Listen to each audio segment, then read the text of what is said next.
Call from. Mallory? To accept, press 1. To send a voicemail. Nally? Hi, sorry. I was wondering how much money you can save me on car insurance. Is that not what you do? All right. All right. So now what were you expecting me to do in response to this? I'm not sure exactly. I'm like super drunk, I'm sorry. What would you like to do? How would you like to move forward in this moment that you've created? Or will you just abandon it?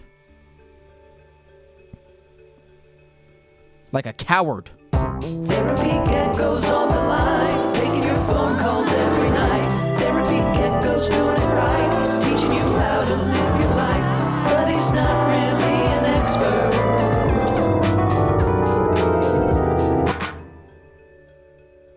Call from. Phil. Phil. Yo. Alright. So, I'm going to tell you a story. And I'm here with Jules right now and our dog Milo. Okay. And like we were going to tell. Alright. I can't believe I'm about to tell this story. Hit me with it. Hit me with it, Phil. Give me everything you got. Okay. I forget what the last Jules, what was the last topic that was? It was like forget about it. It happened. The topic is over. The topic. We're now on the phone. You and me, right. Phil. And I need you to tell me this story right now. Okay. So, when I was a young buck, probably like 4th grade, I was a total menace. Like I had some problems. Yeah. And so one day we had a babysitter over, and it was difficult finding. My parents had trouble finding babysitters because we'd always terrorize them. And so we had our next door neighbor over. You know, she was a couple years older. And so I wanted to freak her out. So I ended up so we had a family dog, Jesse, rest in peace. And so I put jelly on my like strawberry jelly on my nutsack, and I let my dog lick it off in front of the babysitter. And this like terrified her, and my brother was like cracking the fuck up. But so she ran out of the house and ran back to her next door, back to her. She was literally the next door neighbor. Ran back to her crib, and then she ended up telling her mom. So then the mom came over and in front of my brother, she was like, "You put jelly on your dick and let the dog lick it off?" And I was being scolded, and I was just like, I just started bursting out laughing because she was like, 40-year-old woman. She said dick. And I think I scarred that poor woman for life. How did you come up with this plan? Because you chose, this was a prank, but it's a very it's very indirect. You chose, instead of to pull some kind of a joke on your babysitter, you chose to do something shocking that would affect her indirectly. How did you conceive this plan? I think it was just like a very fluid thought. Like it was just like an organic thought. Like, all right, it wasn't very complicated. A very Phil thought. Yes, Jules said it's a very Phil thought. I don't know. Honestly, I don't know. To be honest, I just felt like it. I don't know. Rest in peace, Jessie. I don't know if that was the worst day of her life or the best day of her life. The dog is gone? Yeah, dog's gone. She lived to 20 years old too. That was an old dog. Geez. How old? You don't think that you had something to do with that? Is how long after? Because if you're just the kind of guy who because I'm gonna be honest with you, if you're the kind of guy that on a whim paints his nutsack with jelly for his dog to eat it, you probably do a lot. I assume that you've done a lot of nutsack related impulsive actions, and I would not be surprised if your nutsack carried with it fatal diseases that perhaps not fatal to you, but fatal to those who interact with your nutsack.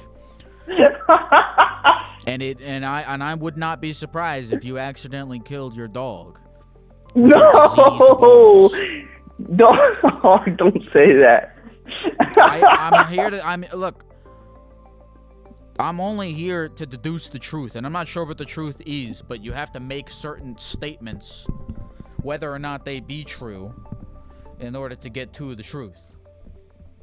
I think it made her live longer, to be honest, because that happened when I was in like 4th grade, and then she ended up living, I guess, like 2 years after I graduated high school. So maybe it was like, maybe it just like granted her some kind of like, I don't know. She's like, I'm gonna stick around.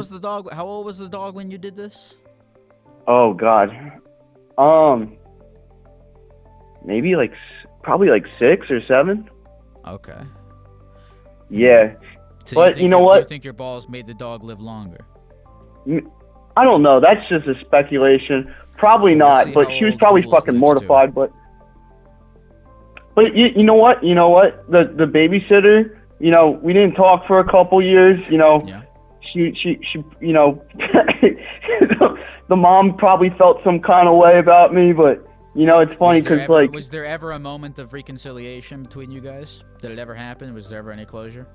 Hell yeah, yo! I used to sell her weed later on when I was older, and her brother too. Like they came over and we got high as shit, and we never spoke about it ever again. It was like I think we just suppressed that thought. My brother's the one who ended up telling like my friends about that shit, and like I would turn fucking red and be like, yo, like why are you saying this out loud? But I think I've come to terms that it happened. I put jelly on my nutsack and let the dog lick it off in front of my fucking babysitter. It happened. So. Well, look, nothing makes me happier than to hear that this story had a happy ending. Yeah. And what do you do now? All right, the curtains fade, the credits roll, and then there's a little blurb about what happened to you shortly after. We have what happened to the dog dies. We have what happens with you guys we have what happens with the mom. But what happens with you? Bro, I got another dog. Did you make that dog lick jelly off your balls too? Please don't tell me that laugh means you did. No, dude, no way, man. I would never. This is like my son. No. I would never let that friggin' happen. Oh, Jules said that she would never let that freaking happen.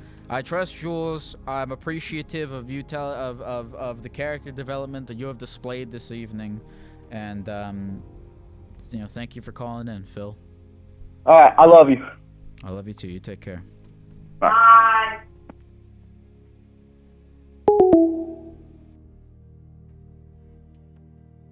Call from Charles. Charles! Hey. How you doing, Charles? I'm good. How are you? I've been watching you for like 2 days. Fuck yeah, dude. Big fan. Thank you, man. I'm a big fan of you too, Charles. Oh, thank you. What are you doing right now? I was watching college football, but then I saw that you were on, so I figured I'd give you a call. How are they doing? Is college? I was surprised when I learned that college football was still on. Yeah, I think it ends kind of sometime in January.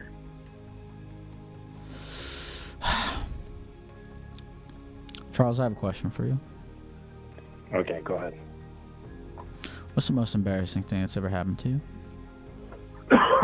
I'm so glad that you asked. So, it was when I lost my virginity. Tell us. So I was 16 years old, and it was a Friday night, and we were talking about it, but I was on the football team, and our team was just so terrible, right? Like, we had lost all of our games, and on the last night of the season, we ended up winning, and it was huge. Everyone was so excited. There was an after party. We went to the after party, and we were drinking and having a good time. I was 16. I was a sophomore. I was an underclassman. I was just kind of be seen, speak when spoken to, right? Just kind of hang out, right? And a girl said, I'm going to be in this room over here, and if anyone on the football team wants to fuck me, just get in line and go ahead. And I was 16 at the time, and I was like, man, that is crazy. Like, I've been wanting to lose my virginity forever. And here's this, like, angel basically just offering it, right? So I get in line, and I'm probably like 7th in line, I'd say. And I'm sitting there, and I'm hard as can be. Like, I'm just throbbing hard. And the line is just progressing, little bit at a little bit. And, it's just, God, it's like every step I take, my pants are just rubbing on it. And just, I'm like a mess, just pre-cum all over my shorts everywhere. Mm-hmm. And it's finally my turn. And I'm walking in, and she's laying on the bed, and she's naked, and her legs are, her feet are on the bed with her knees bent, and I see her pussy, and I jizz in my pants. And everyone saw me go in there, and I was only in there for 15 seconds, and I had to make a U-turn, and I walked out, and my pants are just covered in jizz, and everyone sees me, right? Mm-hmm. And I earned the nickname No Pump Charlie, and I have to deal Charlie, with that. you know what your problem is Charlie, you fell for sort of a sexual get rich quick scheme. Yeah. I mean, 100%. think about it like this, when you see everyone sort of rushing towards a certain investment, if we're using a financial analogy, you tried to cut corners to lose your virginity. Sure did. You tried to take the shortcut, Yeah. You didn't do the long-term investment strategy, Talk to some women, find someone you like, form a relationship, the long-term investment with a better payoff. But you suffered because you cut the corners. Yeah, and then to further your analogy, I mean, for the next 2 years, I was the guy who just jizzed in his pants after 15 seconds. And, that's kind of like going through bankruptcy, and you got to rebuild your credit. And I mean, God, it took me a long time to recover from that. Mm-hmm. You can't rush it, all right? That you can't. You saw an opportunity to lose your virginity quickly. Yeah. Yeah, but you end up playing yourself. The worst part was, I'm a little bit older. I didn't have a cell phone back then. Like, I had to just leave the party, and then I had to go find a phone to call my dad to come get me. And I'm soaked in jizz, and my dad has to find me at a gas station, and it was embarrassing. It was bad. I was thinking about telling you the same thing I told the guy who pooped his pants and his mom had to pick him up. Mm-hmm. But I don't know if I would say the same thing when there's jizz involved. I think jizz makes it a little different. Mm-hmm. But how old are you now? I'm 38. 38. Okay, so it's been about 22 years. It's been 22 years. Yeah. Do you feel like you learned your lesson from that moment and you've applied that lesson throughout your life? Well, yeah. I mean, full disclosure. I mean, no one really knows who I am. I mean, I can be open and honest here. I mean, but please. Well, I don't think it really matters how long you jizz. Like, it doesn't matter how long you last. I mean, that's just being efficient. Especially, I mean, let's say you lick it before you stick it, right? You eat her out and you make her jizz before your penis even comes close to her. Sure. I mean, you could come in fucking 5 seconds. She doesn't care. She's happy that you did that, and then on top of it, it's like a very flattering thing to a woman when her. Well, first of all, is it okay that I talk like this? I mean, is this okay for your audience? Yeah. Look. All I want from you, Charles, is the truth. Okay. Good. Most women, I mean, if you come and it's funny. Men think that if you jizz in 10 seconds, women are gonna hate you. But honestly, it makes them feel good because it's it makes them feel like their pussy is so good that it makes you come faster than any other woman, and that's a very flattering thing. Look, I think I'm inclined to. I'm not gonna say. Look, I mean, everyone's different. I'm not gonna say anyone generally likes anything, but. Look, as long as you're making sure that, she's getting what she needs out of the experience, then you get what you then you get what you need out of the experience. And if what you need out of the experience you can get within 3 seconds, then I agree with you. You're just being efficient. Yeah, I mean, it's like it's like using an electric saw versus a hand saw. I mean, it's just all about efficiency. Once you kind of do the thing for her that she wants, I mean, why would you spend all day fucking when you could just come in 15 seconds? Well, Charles, it seems like you've done a lot of, you've gained a lot from this experience, and it's defined, a bit of who you are, but you seems like you're comfortable with it, and that's what matters the most. Yeah. Yep. Absolutely. And then, if you don't mind, I'd imagine your viewers are kind of on the younger side. I'd imagine I'm one of your older ones, but any young males out there that are struggling with premature ejaculation, I mean, just be confident. I mean, if you're gonna jizz fast, I mean. It's kind of a power move, honestly. If you're just fucking I jizz in 15 seconds, deal with it, lady. You know what? I look. I know people are memeing on you, but actually, now look. Whatever it is going on, look, you gotta own it. I mean, of course, not everyone is gonna want someone who jizzes fast, but you'll find someone. But then again, who fits with you? Cares about that? I mean, life is so short. I mean, if you're a loving person and you have a lot to bring to the table, but a woman is gonna judge you for jizzing fast. I mean, fuck her.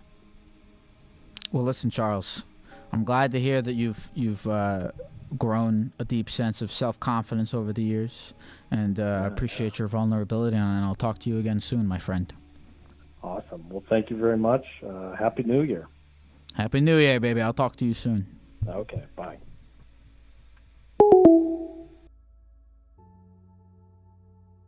Call from Dimitri. Dimitri. Hi, Lyle. Hello, Dimitri. How are you today? I'm all right. I'm underwater. I mean, I'm underwater too. I'm watching the stream. I'm with the fish. Dimitri? Yes, Lyle.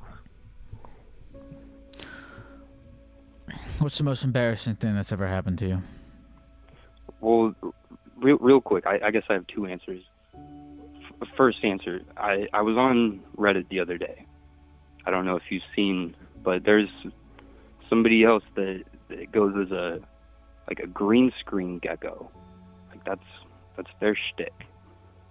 Okay. And it was kind of embarrassing, honestly. I know you've been doing this for a while. And Dimitri! yes. This isn't about me. This isn't about the other geckos. This is about you. And I know that you're trying to talk about the other gecko on the computer, and you're talking about this gecko on the computer to, stray the conversation away from yourself because you're embarrassed of whatever the thing is. But I need you to own up to the embarrassing thing that happened to you and keep focused on yourself. No, you're right. You're right. What's the most embarrassing thing that's ever happened to you, Dimitri? I mean, I guess recently, I kind of have a weird job. I pick up people that have passed away, and recently I dropped one of them. I was carrying them and it slipped out of my hands and I dropped them. They slipped out of your hands, you say? Yeah. No joke, by the way. That's my job. Were your hands were they greasy? Were they particularly slippery for any reason? Had you just been eating something greasy, a hamburger? I usually wear gloves. You usually wear gloves. Well, yeah. I wear gloves for everyone. They're gross. Okay. Were you not wearing gloves when you dropped this person? Oh, I was. I think that might have been why they were slippery. Why would that be why they are slippery? They got the powder on them, the weird powder on the gloves. Isn't the powder supposed to make it not slippery? Beats me, man. What was your reaction when you dropped this person? I said, "Oh shit," out loud, in the middle of an old folks' home, and had to, quietly escort him out.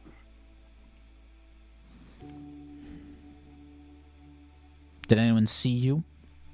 Yeah, the people that worked there saw me. It was an ordeal. Were you chastised for this? Did anyone? I was a little making fun of. I don't think it was too serious. Okay.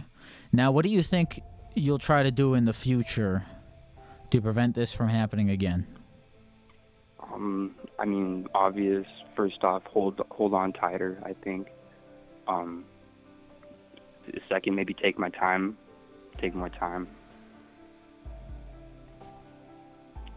Maybe that's something we all need to do. Just slow down and just take some more time. It's true. Definitely something we all need to do. Definitely something specifically that people carrying dead people to their graves in an attempt to not drop them should do. Absolutely. Look, we all make mistakes. That's probably not that bad, right? Because he's already dead. It'd be one thing if you were transferring someone who was... It'd be one thing if you were like one of the guys with the stretcher. Because then if you drop him, you make it worse. But it's not... you know what? I'm going to voice an unpopular opinion here. Okay. Probably wasn't that bad. He's dead. He's not coming back. If anything, I think the drop only had the potential to possibly bring him back, right? Because what if he got dropped so hard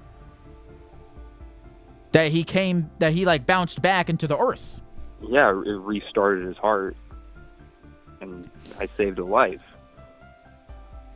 So you know what, Nathan? I'm gonna go ahead and say that well, that didn't happen, but it didn't make it worse. So I'm gonna go ahead and say that you did a neutral thing. Okay, I tend to consider myself like chaotic neutral. Beautiful. So I guess dropping a dead body would fit that. Well, Nathan, thank you so much for bearing your soul to us this evening. It's Dimitri, actually. Oh, what did I say? You said Nathan. That's okay, though. You can call me Nathan if you want. Well, Nathan, Dimitri, I appreciate you calling in. And Yeah, I bearing your appreciate soul. you answering. I've been watching for a while. This is my first time getting in, so thank you. Oh, beautiful, beautiful, beautiful. Thank you so much for that. And look, good luck in the future, my friend, you know. I love you, Lyle. Thank you, I Lyle. love you too, whoever that is. That was my girlfriend. I love you too, Lyle. You take care, my friend. All right, you as well.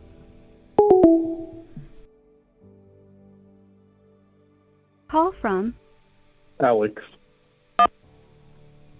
Alex. Hey, can you hear me? I can hear you loud and clear, dude. All right. First time caller, long time watching. My story's a little bit. Dude. Yeah, my story's a little bit on the opposite side of I think it was No Pump Chuck. That was his name. Chuck? You mean Charles? Charles, yeah. The chat was saying Chuck. The opposite side. Okay. Tell me Yeah. about that. So I would say it's just as embarrassing, but this is, God, I must have graduated high school maybe a year or so. 19, had no direction in life. Pretty awkward kid in high school, so I had almost zero sexual experience. So I was like, okay, what do I do to remedy this? I know. I'm not going to download Tinder like a normal person. I'm going to go on Craigslist and meet up with some of the perverted people that post on there. Oh, yes. So, fast forward a little bit. Motel in a shitty side of town. Walk in. There's a girl there. Her husband watching. This is a cuckold situation. Her husband. Did you go in search of a cuckold situation, or did you show up and it happened to be? Did you show up knowing it was going to be a cuckold situation? I knew this was going to be a cuckold situation ahead of Okay, time. you went in search of it. I did go in search of this, yeah. Okay. All right, so you're at the hotel, cuckold situation. So yeah, show up. The dude's just watching Karate Kid 2 on TV. I remember that very distinctly. And she's just there sitting on the bed, already laying down naked. And He was watching the Karate Kid 2. He was like 10 seconds watching Karate Kid 2. Look back at you guys. Was he? Yeah, He was watching pretty you much guys that. simultaneously alongside the film. A little bit of both. Of both. It didn't seem like he was all that interested in actually watching. So Look, I don't know. respect the multitasker. hmm I mean, yeah. I mean, he could devote his attention to two things. So I mean, I'll give him that too. Okay. So start going at it. Two guys kind of go in and out as we're working on it because this is mostly a group thing. So people are coming in, people are coming out, and I'm so paralyzed with stress and fear that all my body's just tensed up. Nothing's happening. We keep going. The two guys have gone and left at this point, but my body is not letting me do anything. I'm paralyzed. And by the end of it, I end up pretty much having to because I realize my body's not going to let me do anything. So, dude, you know what this reminds? This is the sexual version of having to like take a shit and going into a single stall restroom, and you're constipated, and you know there's a line outside, and you have to shit, but like you're having trouble doing it. But it's the jizz version of that. Yeah. I mean, yeah, exactly. On the nose. But it didn't really end there. After I pretty much had to fake it, I leave, I go to my car. I'm like, okay, time to get the fuck out of here. This is clearly not the avenue I'm supposed to be going down. And I realize, oh shit, I left my keys in there. So I go back, I have to awkwardly knock, get my keys, go back to my car. Oh shit, I left my wallet in there too. And it happens maybe 2 more times, just me forgetting miscellaneous things. Having to keep going there, get one thing, go back to the car. And it was pretty much, God, what would that have been? That was pretty much 2015 for me, just wrapped up in a nutshell. Just a lot of awkward encounters of me trying to find myself. But just that, essentially So this just was that. so this was not the only Craigslist encounter that you've had. Oh, no. I don't think I got on the Tinder train until like 2017, 2018, well after everybody had migrated. What was it? Now, did you sort of feel like you could get into the more alternative sexual endeavors on Craigslist as opposed to Tinder? Oh, yeah. I think in my mind it was like, okay, I don't have too much experience, so I'm just going to dive into the deep end. I'm just going to go into the degeneracy and just trial by fire it. What else did you get into as a result of your Craigslisting? Honestly, just showing up to kind of sketchy neighborhoods, kind of popping in, not knowing anybody's name, and then doing my business, leaving, and just thinking, holy shit, I could have died that time. Yeah, I was going to say, do you ever get like nervous about your safety in these situations? There was a couple times, yeah, where it was like 1 a.m., show up to a random neighborhood. It's not a very nice neighborhood, but I've already gone so far as to drive there, and I'm not turning back. Damn, 19. I feel like that's kind of young to be, going to. Were the other people like similar ages, or were these older people that were participating in the mass cucking? No. So whenever it came to the cuckolding, that usually was early 30s crowd.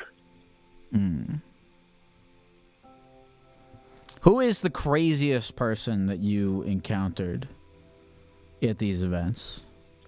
So there's one. This was one of the particularly shitty hotels. It was just right off of the highway. You could tell that this is typically where people go for this kind of thing. That they're bringing hookers, or they just go in there just smoke crack, or just do. It's the general den of degeneracy that you would imagine. And I go there, and it's just as awkward as some of the other encounters. I do my business with the girls. It was just a really quick thing, but I had a button-up shirt on, and I didn't take my shirt off because it was just supposed to be a quick pants off, do your thing, go. And she had fishnets on, and the buttons from my fucking shirt from like around the wrist kept catching on the fishnets and ripping the fishnets. I was ripping this pearl girl's fishnets off of her. And then as soon as I finished, like within a millisecond, the guy pretty much pulls her over in a sloppy second, just right in front of me. That was one of the weird ones.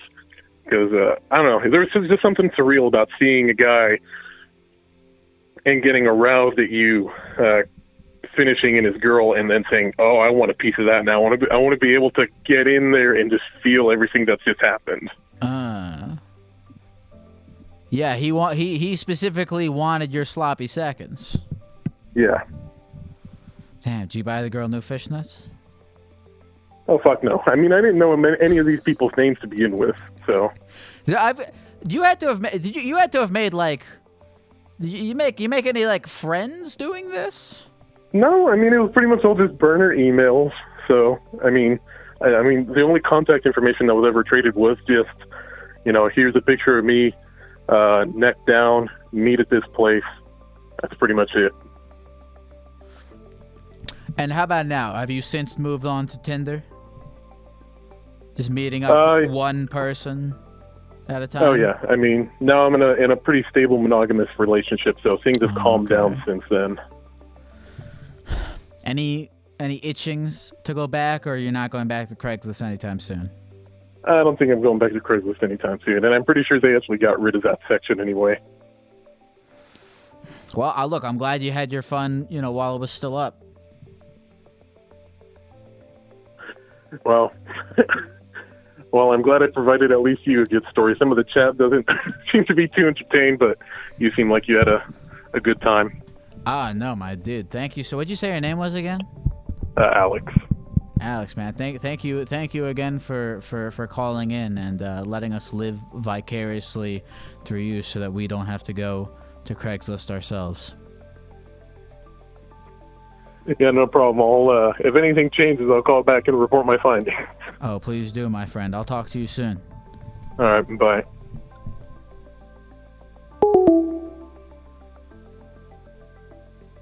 See, I know that before Tinder, there was Craigslist. But my man went on Craigslist specifically to find himself in Craigslisty situations, which I respect. You know, look, people like Alex, they want more out of life than what is presented to them. But he ultimately ended up in, you know, a stable, monogamous relationship. So maybe he thought he wanted something like that. You know, he thought he wanted something crazy. But that's his arc. That was his story. Call from. From the Will. olden days. To accept, press 1. Will! Hey, How are you, Will? I'm doing pretty good. I'm gonna be honest. Yeah, why why is it, what do you mean by that? You're gonna be honest. Are you ashamed? Well, I Did like you being want honest to with people, and lie? I want to let you know up front that I'm gonna be honest with you. Okay. Is that I'm good? what made you feel like you needed to leave that disclaimer? Well, I don't know. I just think some people might be a little dishonest sometimes, and I just want to let you know that I'm gonna be honest with you. Okay, I appreciate that. Listen, tell me, Will, what's the most embarrassing thing that has ever happened to you in your entire beautiful Well, life? I'm gonna be honest again. I have a little bit of a problem. Okay. I'm addicted to Destiny 2. Destiny 2. Do you know what that is? It's a video game, right? Mm-hmm. You're coming at I'm me being very so serious. serious. You're very seriously addicted to It this gets in video the game. way. It gets in the way of my schoolwork, and I Okay. don't know how to fix the problem because every day I wake up and I look at my schoolwork, and I'm on winter break because I'm in college, but I missed the midterm, and luckily I was able to make it up. But what can I? Do you know how I can fix the problem? Have you sought any sort of help on this issue? Not necessarily. You're kind of the first person I'm seeking. I came to the realization recently. What was it that made you come to a realization that you're addicted? After I missed the midterm. Uh-huh. How many hours of Destiny do you think you play a week?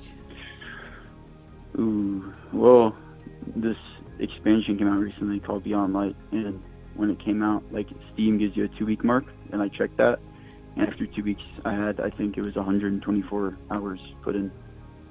In 2 weeks. Mm-hmm. Hey, you know what? You should, consider going to see some sort of addiction specialist for this. Really? Yeah, totally. I mean, look, it's a real, look, you can get addicted to anything. Just because Yeah. it's video games doesn't make it any less of like a, real addiction. That's true. Mm. Well, I mean, What is it I that guess you like about playing Destiny so much?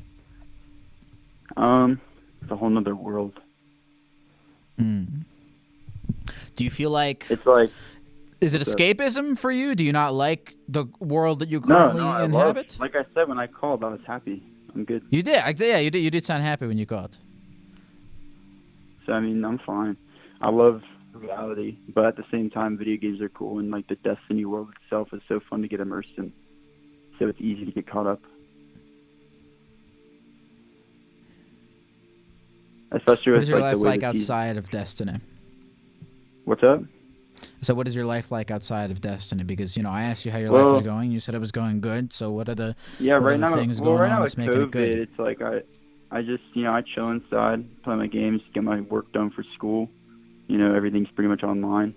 And, yeah, that's it. I mean, I used to work, but no work. So, just been chilling, vibing, honestly.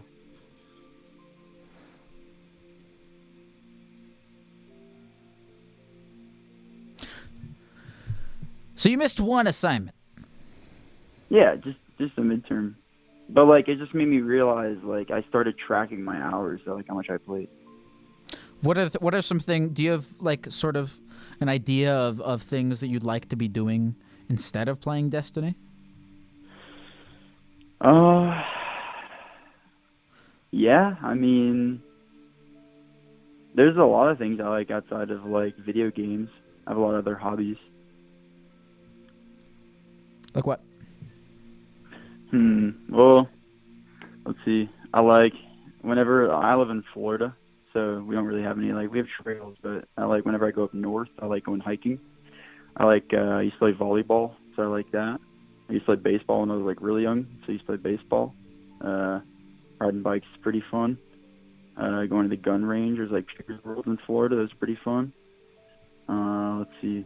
Right now with COVID, a lot of stuff to do, so you got like video games. Sure. But prior to COVID, look, I'm not an addiction specialist, or I'm not in anything at all. I'm a computer Gecko man, but I do think that in a situation like this, when you're trying to get rid of a behavior, you're gonna want to try to replace it with a different behavior, and so it would be good for you to like come up with, alternative goals of like I almost feel like to get unaddicted from something negative, you got to get addicted to something positive. Whether that be a new project or a different undertaking or a more active hobby or skill that you're attempting to build. I know that when you think about those kinds of things, maybe you're like, oh, the idea of sitting down and fucking reading a book or whatever, sounds shitty. But you got to find something that your version of something that is both productive and enjoyable to replace Destiny with. Because right now you have something that's enjoyable, but it's not productive, and that's not healthy for you. So I don't know. I mean, what do you study in school? IT. IT? Okay. Yes, sir. What do you think? Are you into trying to learn how to code? No, I'm more on like the hardware side of things. I want to be on the hardware side of things after I'm like through everything. Is there stuff that you could do for yourself, like outside of just your regular schoolwork, like a side hustle of any kind that you think could help you in your career? I mean, just simply getting like a job, but like side hustle, like volunteer work or like apprenticeship, stuff like that. Mm-hmm. Yeah, I know. I think that'd be a good idea to look for those, because I mean, obviously, right now with like winter break and like, fucking college. I mean, I don't know. I had an easy major, but with college, like, you're only in class for so long, and then exactly. You're only in class for not that long, and you have all this free time, and when you have just free time, you don't have any. You're gonna default to playing shit tons of Destiny, and then you'll be playing so much of it that it'll actually bleed outside of your free time and into the time that is not so free. Someone in chat said I should try pussy, but I already have. But yeah, man, I like those ideas. Volunteer work, finding a job. That's what I would say. Find something productive that you can replace that with, and not something productive that you hate, but something productive that you would actually enjoy doing. Yeah. All right. Well, I appreciate the help. For sure, man. What'd you say your name was? Will. Thank you for calling in, Will. I'll talk to you soon. Yeah, see you, man.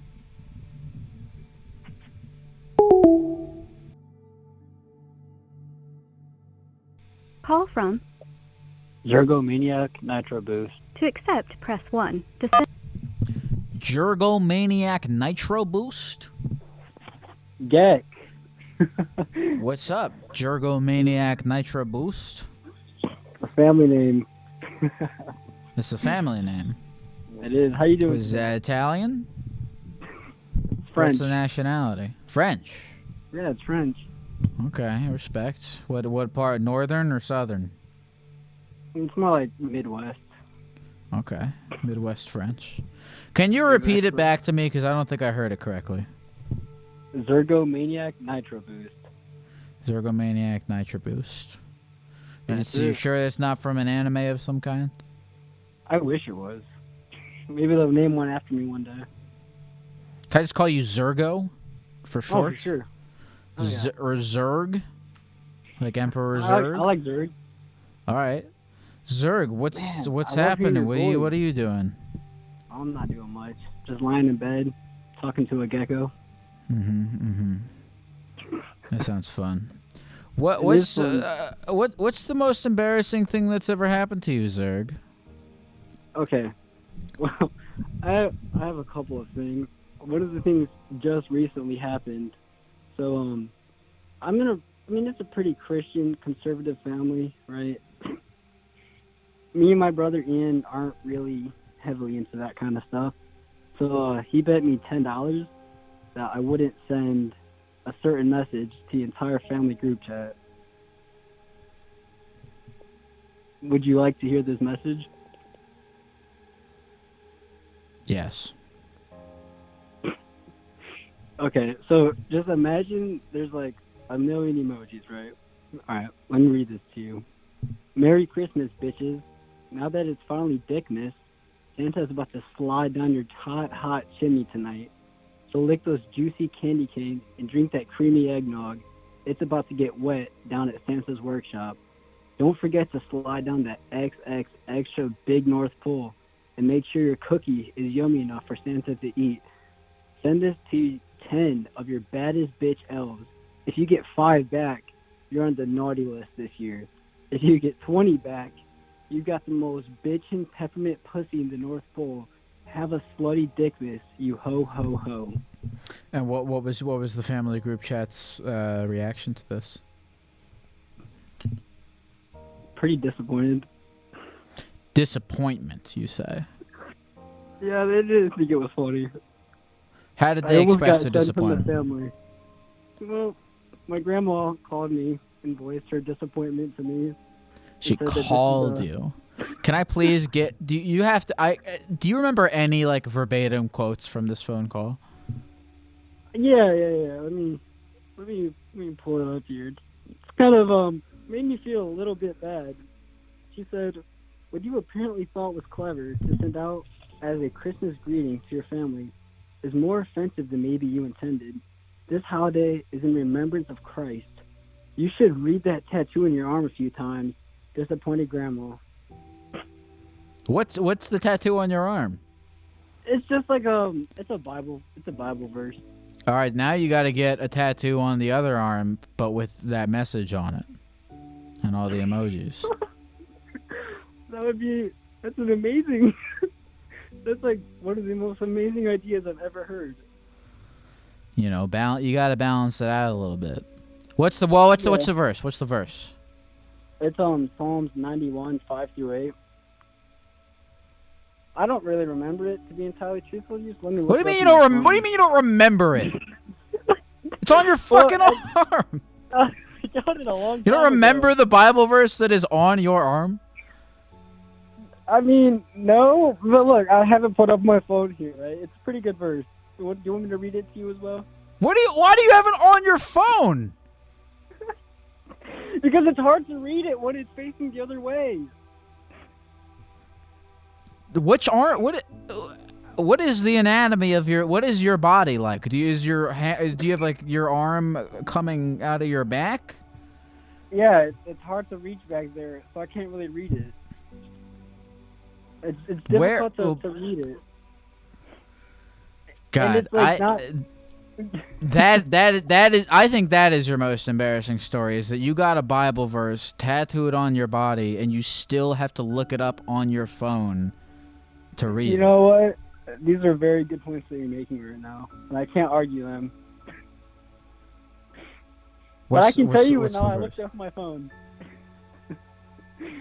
What's the verse? Says, "You will not fear the terror of night, nor the arrow that flies by day, nor the pestilence that stalks in darkness, nor the plague that destroys at midday. 1,000 may fall at your side, 10,000 at your right hand, but it will not come near you. You will only observe with your eyes and see the punishment of the wicked." I mean, it's a pretty unique verse, you know what I mean? You don't really hear it a lot, so I was like, this is pretty cool. It was my grandpa's soldier's prayer, so you know, it's meaningful. Okay. What is its significance to you? You said it was your grandpa's favorite prayer? Yeah. My grandpa was in Vietnam. You know, that was his soldier's prayer. So it's pretty. And my grandpa's always been like a father to me. And he was also very, very disappointed with me. So that's what really kind of hurt a little bit. What did your grandpa say? He just said, "It looks like you've fallen out of grace with the family." Oof. I was like, God damn, am I about to get shunned? Like, okay, but who was it that told you to do it in the first place? My older brother. He gave me $10. I don't regret doing it for $10. I just regret the consequences that happened after it. Mm-hmm. Damn. Do you now? But I mean, look, that's all bullshit. Do you feel? You obviously don't feel like that this message has distanced you from the grace of God. Nah. And then okay, so I thought it was so funny that I also sent it to my dad, and my grandpa got really pissed, and he was like, "Since you thought it was so funny, I sent it to your dad." But then I was laughing because I was like, I already sent it to my dad. Well, no, it just was really awkward because my dad is like, why are they sending me these messages about Merry Christmas, bitches? Oh, man. What was I going to say? Hey, Geck, do you have any embarrassing stories? I'm sure the chat would love to hear one. Look, it's not about me. It's not about me. I respect it. Although, I mean, look, that is kind of bullshit, right? That I come up on this fucking live stream and I tell everyone to tell me all their shit, and then I don't tell anyone anything I have to say. Hey, man, I'm just listening, man. Whatever you got to say. No, you're kind of calling me out right now. I mean, look, I respect it. I called you out a little bit. You're calling me out a little bit. You know, there's a little back and forth here. Okay. But do you want to share any? I can share another one if you don't feel so inclined. Well, let me ask you. Look, do you believe in God? Oh man, that's a heavy question. You know that? I mean, I believe that there is a God. I don't quite know if I believe in religions though. Do you believe that sending that slutty Christmas message was sacrilegious? Okay, if there's a God out there, right? Do you really think he's gonna care about this one little message that I sent? Exactly. I think he can handle it. That's what I'm look. thinking. You know, fight back against your grandparents the way that you fought back against my bullshit. You know. And you know I want to be the. You gotta tell your You gotta tell your. Fuck. There's a fucking quote from like. I want to say it's like Marcus Aurelius or someone. It's a quote. Someone put it in my chat. It was some shit. I don't know if the person who even put it in the chat is still here, but it was something like, if God, something like, God damn it, what is it? If live a good life. Holy shit! Can someone please find me this quote? Live a good life because if the gods are just, they will. I sound like an idiot right now. I don't know what it is, but anyway.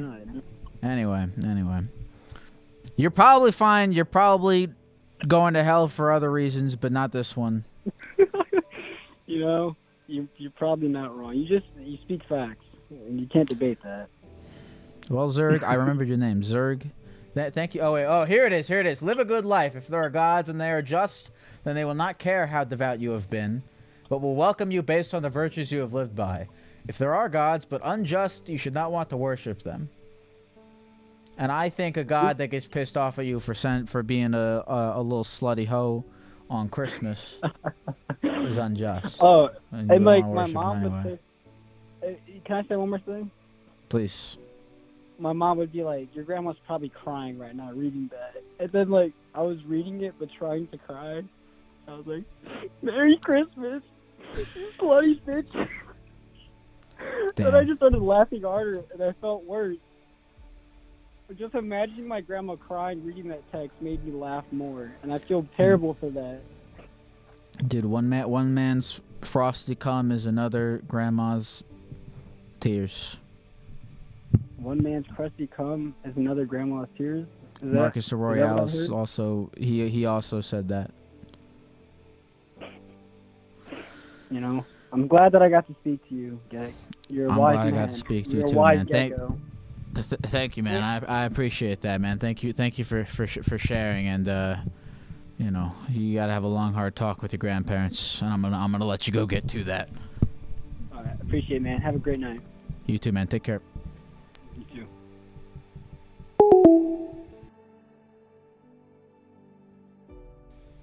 Call from Michael. Michael. Hello. Hello, Michael. How are you, dude? I am ecstatic that I'm able to get in. I'm so happy. What? But do you have a lot of things that make you happy on a regular basis? I like to think I do. I try to live a pretty joyful life. That's why tonight's question is sort of difficult, because I don't really get in too many fights. Ooh, you don't get into too many fights. Ooh, so did you call in with a fight story? Because I'm very curious to hear the fight story from a guy who doesn't get into too many fights. Because I can tell that you're a benevolent soul, and I want to hear, you know, what sort of treacherous, horrible things someone had to do to you to set you off. No, the worst thing that's happened to me, unfortunately, is just family fights. You know, verbal putting them in their place type of things. I've never gotten to a physical fight. I'm sort of a weakling, I like to say. Okay, some verbal fights. What do you get into these verbal fights about?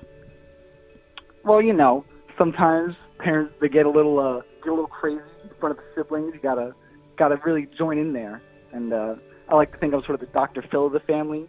Like, you know, that's why I really like what you do, because I feel like you give free advice to people that really need it. Even though, you know, it's just sort of being nice. Now, when you say join in, because your family is piling on your sibling, you made it sound like you're joining in to also pile on to your sibling, or are you you're joining in as a mediator? More of a mediator. I would never try to like bag on to my sibling, because I hate that shit. Never want to put someone in the corner that they can't get out of. Okay, all right, you're a both sides kind of guy. I respect that. Now, can I hear an example of like a recent, or it doesn't even have to be recent, but you know, anything that you can pull from your memory of a time in which you had to mediate a verbal altercation for your family?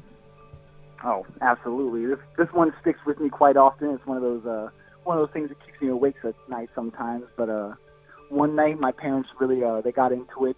I think my mom was a little under the influence of some alcoholic beverages. You know, perfect catalyst. But my dad decided to go a little overboard, throw one of the bottles at her, and it just got into an immediate screaming match. And me and my brother were sitting there, and the minute I saw my dad like bring the bottle out, I knew it was going to go down. So I barged in there, and I started like screaming at him, "No, we can't! Like, why are you doing this?" My mom like starts to like try and leave. It's actually sort of traumatic when I think about it. But yeah, I like to think that I was sitting there because I was interjected. I stopped a lot of things that could have really went down because of just me showing that parents that like we both care about their marriage just as much as they do, type of thing. Now, in your attempts to mediate, you know, when you're dealing with, you know, family that might be under the influence, I mean, did anyone ever try to did attempts to mediate ever, you know, lead to attacks against you? You know, I've heard that happens a lot. You know, you try to get in between a fight, and then you end up getting a punch thrown at you. Luckily, our family, we're not really like a violent, like physical family. There's never really been any abuse in that sense of the way. But no, I don't think anything's ever been directed at me, because I like to stay pretty close to the middle, where even if I do step a little out of the lines, they sort of just push me back. They're like, whatever. Okay, so you've got in sort of the martial art of verbal altercation, you've got a good sense of positioning to you. Actually, I like to. That's a very good way to put it. Absolutely. What's your method? Do you have like a little speech that you give about, you get in the middle and you're like, "Hey guys, we're all family, Leviticus, whatever." You read a Bible verse. What do you do? I'm sort of like, I like to microanalyze all the time. I like to sort of stay in my head, really like to analyze what people are doing. So when things do get serious, I'm able to sort of pull out little things that really hit home, things that show how much I really care for them, how much everyone else really cares for them. And I like to think that when you say the right thing at the right time, it really does have an impact on people's mental state. I know this might be hard to find something specific, but can you maybe think of like something specific that you've said to your family members that you know, have gotten them to stop in their tracks and think about what they're doing? Well, in that same like altercation, one example that I brought up is that we have a very big group of family friends, and I genuinely feel that they are the best parents out of all those groups. Every single one of those family members that we hang out with has problems that our family does not have, and I like to remind them that multiple times because of how grateful I am, how they raised me, my brother, and how much they've given me and all that. Respect, man, respect. What'd you say your name was? My name is Michael. Michael. Well, listen, Michael. Look, you know, at the beginning, you know, look, it's a brave thing to do, you know, standing up for your siblings and trying to keep the peace. So we respect you for doing that, man. Thank you for calling in, and you know, props for what you do for your family, my friend. No, thank you so much for talking to me. I'm like I said, I was so happy to be able to call in. Glad I was first on the line. I hope you have a wonderful rest of the stream. Thank you, man. I appreciate you. You appreciate you calling in, and give your best to my folks.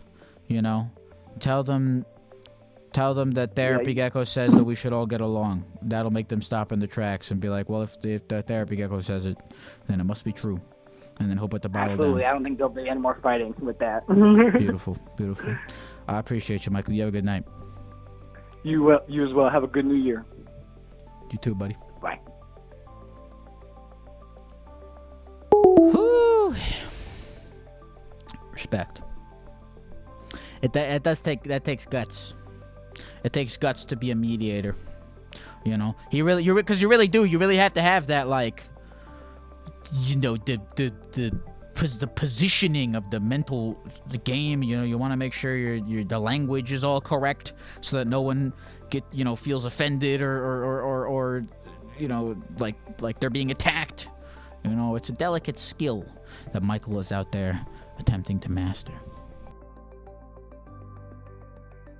Call from Carlito.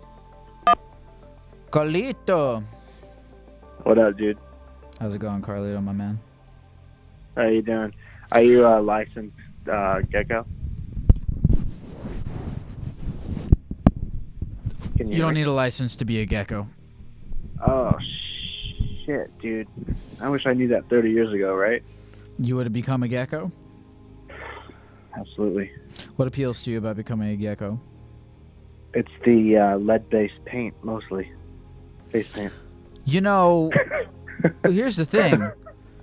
Is your answer of, I wish I would have known that 30 years ago, that would have been more appropriate if I said that you do need a license. Because then, yes, you should have needed to know that 30 years ago so that you could have taken all the time, gotten all the education, done what you need to do to get the license. But you should actually be encouraged by my answer, because now it doesn't matter if you knew that 30 years ago. You know it now, so you can go be a gecko without a license. You don't need the time. Oh, I never thought of it like that, man. You know it now. Wow. So I've been in some fights. You want to hear about them? Which one you want to hear about? Give me, what are my options? I'll just tell you about my first one. I started young. I was in kindergarten, and this kid pissed me off. I didn't even like him. His name was Colin. I don't know why I didn't like him. I didn't like him, though. And one time I saw him. This is my first fight ever. One time I saw him, went into the bathroom, and I was like, hey, teacher, I need to go. So I got the bathroom pass, and I went in after Colin.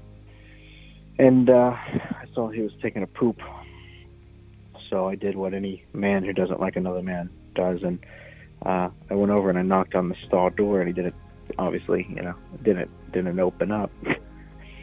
So I kind of pushed on it a little, and to my surprise, it popped open. And I kind of hesitated, and I was like, oh, here we are. And I started punching him a little bit while he was sitting down pooping. This is totally a true story. And punched at him pretty good, you know. Not much you can do when a man's pooping. well, from his perspective. And then I walked out, and I thought like nothing was going to happen. My adrenaline was pumping, and went back to the classroom. And within like 30 seconds, I felt like I was in the principal's office, and my mom was coming up. But yeah, that was my first fight. That was not a fight. Did he fight? Did he fight back? No. That was a coordinated attack. So let me ask you something. In a UFC fight, when two fighters start. By the way, that brings me back to like I've always forgotten this because I haven't. This is a huge tangent, but one of the greatest things about 2020 is that I have not had to use a public restroom the entire year, and you've sort of brought me back to like being in like a public school, and be like sitting down to take a shit, and then realizing that the lock is like only kind of works, so you have to lean forward and keep it. Yeah, you just fuck that guy shit up. You have to half. That's terrifying. Forward to hold it. Yeah. Yeah. Hold it. So yeah. All right. So the UFC. What were you gonna say? Oh, I'll come back to that in 2 seconds. I hate the stalls that have the massive gaps where you don't even have to use the door. You can just walk in through the gap. In a public stall. The massive gaps. Yeah. Big, large gaps. I was gonna say. So you said that's not a fight. So in a UFC fight, if it's two people and within the first 5 seconds, opponent 1 knocks out opponent 2 without opponent 2 even touching opponent 1, is that not a fight? Or did the other guy just lose quickly? If I was, if you're in the UFC, if a man is walking down the street, or perhaps on the toilet, and another man comes, I can literally just use, and another man comes in to the toilet and starts beating them up. Was that not a fight? Well, that was a fight, yeah. How's that not a fight? I don't know. To be honest, I didn't research what the definition of a fight. I didn't fully. I'm not saying you. Well, you did something wrong in the situation. I'm not saying that you are incorrect with this call, because I didn't do the liberty of personally defining what a fight is. I'm now realizing that it is open to interpretation, but I don't believe that is a fight. I would consider that an assault. Your definition of a fight is if the other person is aware and I despise the UFC example because there is so much agreeing that both people have done to be where they are in that fight, there is so little agreement on behalf of the kid that you beat up in kindergarten to be in that situation. Yeah. What if he knew he had it coming? Does that count? What's the second one? You told me you had two. You told me you had two. Oh, I never said I had two. I said I had a couple. The second one, I don't remember which one happened. A couple is two. You don't know. Okay, now I think you don't. I don't think you understand. Because a fight needs two people. A fight needs a couple of people. What's the other story? Because I'm gonna get into a whole thing right now. Okay. All right. Second one is second one, I guess, is jumping to high school, and I didn't fight for a long time between it was like early middle school to high school, and I didn't it's kind of the same situation. The guy wasn't improving though. I didn't like him, and I wanted an excuse to fight, just to let out aggression. And I needed to find a reason that my mom and dad wouldn't be mad at me. I was in freshman year or something. So the kid was talking shit to me and said, the only reason that your dad's a drummer is so he can stick drumsticks up his ass. And I was like, that's a good enough reason that he won't be mad at me at home. So I decked him right there in class. And it was very uneventful, and I didn't really get the thrill I was hoping. And that was actually my last fight, and I did get in trouble at home. But no, I haven't fought since then. I'm too much of a pussy now. Those are both not fights. I would classify neither of those as fights. Just assaults. I think they're assaults. It's hard for you. I think it's hard for you to say that because it's hard. Because saying I assaulted someone is a lot different from saying I got into a fight. But those were assaults. How old are you now? How long ago was all this stuff? Well, the last one was freshman year, so about 15 years ago. Okay. All right, so it's been 15 years, and you haven't. Yeah, I'm not. No. I'm not openly assaulting people anymore. Good. I didn't think you were. I don't think you were. I don't. Look, I can forgive you for what you did in kindergarten. You know, Sure. But I mean, it's not up for me. That's up to Jesus or Satan or whoever it is. I'd punch him in the fucking face too if I had. Who, Jesus? Dude, you're gonna get mega banned from all the Jesus stuff. You can't be trying to pick a fight with Jesus, man. Let me ask you something. Sure. You wouldn't punch Jesus if you had the chance? What do you mean? No, I wouldn't punch Jesus if I had the chance. Dude, you're making it sound like it's like an opportunity. Do you think you'd make it into the Bible? They're not writing a new one anytime soon. No, I mean, like, I'm not talking about if he was to come back. I'm talking about. Would you make it into the Bible if I punched if I assaulted Jesus back? Do you think that they would have written you in? Okay, now you've made it a little bit more interesting. Right. But I wouldn't want that. Why would I even want that though? Why would I want to be immortalized in the Bible as the guy who punched Jesus? I'd rather be anonymous than that. There's far worse things that happened to Jesus in that book than him getting decked in the face randomly in the desert. There are, but I don't want to be known for any of the bad things that happened to Jesus. What would you want to do to be in the Bible? To be written into a chapter?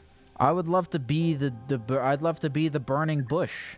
I'd love to be you know what I'd actually love to be? I would love to be like Jesus. I've never read the Bible. I'm Jewish. But I'd love to be the, like, I don't know, whatever point in Jesus' arc where he's down on his luck. I'd love to be a lizard that comes to life and starts talking to him, and tells him the right thing to do. And I'd want a drawing of me as Saint Lizard, immortalized in the Bible. I don't want to be the guy that punches him in the face. No, that's respectable. Honestly, I would agree. At the end of the day, all jokes aside, I would want to be in Bible days and current days. Really, I want to be remembered as a Gecko-like person who comes to life and gives people wisdom. I think everybody would. What'd you say your name was? Carlito. That's a lie, but I don't give my name over this live shit or whatever that last guy said. Yeah, we know. We heard the last guy. Carlito. Yeah. What's up, dude? I'm very happy to hear that all jokes aside, that underneath everything, you wouldn't punch Jesus. That gives me comfort. I know you maybe would too. Yeah. But I appreciate you calling in, man. I hope you had a really good Christmas, and I hope you have a really, really, really successful New Year. Thank you, my friend. You as well. Appreciate you. Thanks, brother. Bye-bye. Take care. Call from Mark. To accept. Mark, in a minute. What's the most embarrassing thing that's ever happened to you? Hey, what's up, Gecko? I would say probably the one of the most embarrassing things to ever happen to me is, you ever just like jack off, clean it off on a shirt? Maybe not my shirt, but I've done it with underwear. Yeah. Okay. Well, sometimes when I jack off, I'll just, like wipe it up with a shirt. And one day, the following morning, I was running late for work, and guess what shirt I happened to grab? So when did you notice it? I didn't notice it until about like halfway through a 10-hour shift. Wow. So 10 hours. What part of the shirt did you jizz on? I think it was on like the shoulder, so it was probably pretty visible. Well, you and your jizzy shoulders have a good night, my friend. Yeah, I will. Love you, Gek. Love you too, baby. All right.